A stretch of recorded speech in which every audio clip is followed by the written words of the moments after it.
Alors, qui suis-je? C'est une question, j'ai l'impression, qui est super importante pour beaucoup de personnes. Bon, je vais essayer d'y répondre. Et je vais essayer de dire pourquoi est-ce que ça ne me semble pas intéressant. Voilà. Alors, qui suis-je? Déjà, on va parler de quoi en premier? Ah oui, de ça. Par exemple, souvent j'utilise le verbe être, mais ça me fait bizarre de l'utiliser dans certains cas. Par exemple, quand je parle de mon régime alimentaire, on va dire, admettons, je suis ovo-végétarien. Bon, je ne le suis pas encore, parce que je fais des écarts encore, donc je ne suis pas ovo-végétarien, mais admettons, je le suis. Et ben voilà, non, justement, là j'ai dit je le suis, mais non. Ça me fait bizarre de dire que je me définis par ce que je mange. C'est ce que je mange, ça peut un peu définir qui je suis, dans le sens où c'est un acte, c'est un choix de ma part, et ce que je suis se traduit dans mes choix, mais mes choix ne sont pas ce que je suis. Ça c'est bien dit.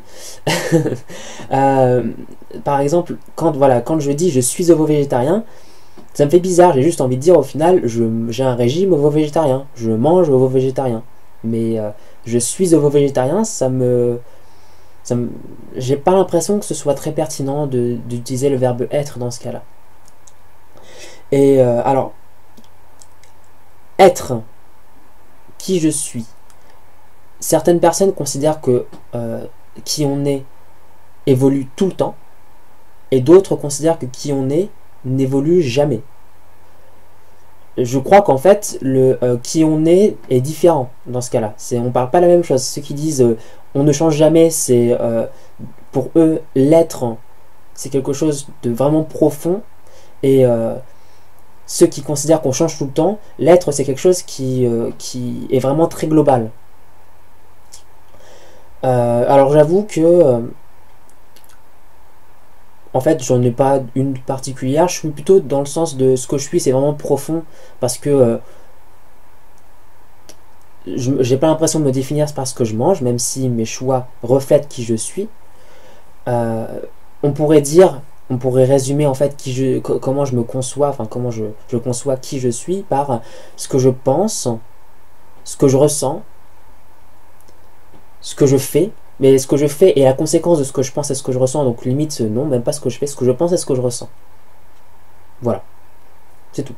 Comment j'agis, comment je réagis, comment je pense. Voilà, des choses comme ça. Mais pourquoi se poser la question? Pourquoi se poser la question? Je me rappelle que quand j'étais plus petit, quand j'avais 12-13 ans, je crois que... Je me rappelle, j'étais dans ma salle de bain et je me suis dit...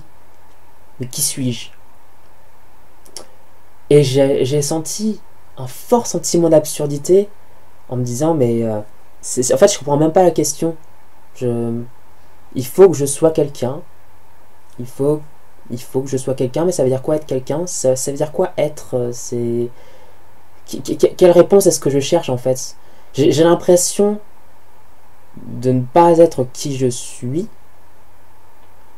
mais je ne sais pas ce que c'est qu'être. Je sais pas ce que... Je comprends pas en fait. Je sais ce que je ne suis pas. Je ne sais pas ce que je suis et je ne sais pas ce que ça veut dire non plus en fait. C'était trop bizarre. Et en grandissant, je me suis... durant mon adolescence surtout, je me suis mis à m'attacher à plein d'étiquettes. Dans le genre, je suis intelligent. Dans le genre... je suis plutôt intellectuel, plutôt orienté science, je suis plutôt sensible, ou je sais pas, des trucs comme ça. Ou froid, ou bon, bref, peu importe. Mais les étiquettes, c'est pas qui je suis. En fait, je vois ça comme ça. Quand je rentre dans une case, admettons, je vais rentrer dans la case intelligent, mais la case ne fait pas partie de moi. C'est moi qui suis un point qui rentre dans cette case-là. Et je suis peut-être, le point il rentre peut-être dans plein de cases, mais les cases ne sont pas moi, c'est moi qui correspond à la case. C'est pas pareil, c'est pas du tout pareil en fait.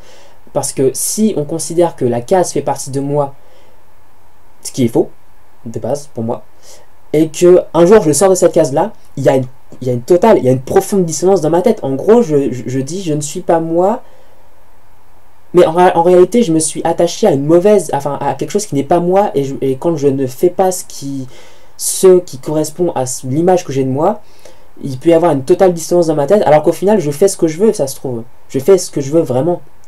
Et là, on arrive à ce qui est important pour moi, la question qui est vraiment importante pour moi. Qui je suis? Qui suis-je? Ça me semble plutôt obscur et inintéressant. Qu'est-ce que je veux vraiment? Là, qu'est-ce que je veux vraiment? J'ai vraiment l'impression que c'est la vraie question. Que c'est mais qui suis-je? Je m'en fous. En fait, ça n'a aucune importance. Ce qui est intéressant, c'est qu'est-ce que je veux vraiment. Et peut-être que c'est intéressant parce qu'en fait, c'est ça qui définit qui je suis. Ce qui définit qui je suis, c'est ce que je veux vraiment. Parce que c'est comment dire, quand j'ai dit que j'étais dans un point dans la case et que si je crois que la case ça fait partie de moi et que je fais autre chose mais que je le fais parce que j'ai vraiment envie, et ben en fait je suis moi en sortant de la case. Je suis moi à travers l'expression, enfin à travers la cohérence, la réalisation, la démarche de faire ce que je veux vraiment. Voilà. Et tout ça pour dire que limite, qu'est-ce que je veux se définit qui je suis. Qu'est-ce que je veux vraiment. Et vous vous rappelez, juste avant, j'ai dit que quand j'avais 12-13 ans, je savais ce que je n'étais pas, mais je ne savais pas ce que ça voulait dire, je ne savais pas qui j'étais vraiment. Mais comment est-ce que je savais ce que je n'étais pas? Eh ben, je savais ce que je n'étais pas, parce que je me rendais compte que je ne faisais pas ce que je voulais vraiment, tout simplement. Donc, au final, c'est tout s'imbrique, tout s'emboîte. Ce que je veux vraiment est extrêmement lié à qui je suis vraiment. Voilà. Bonne journée.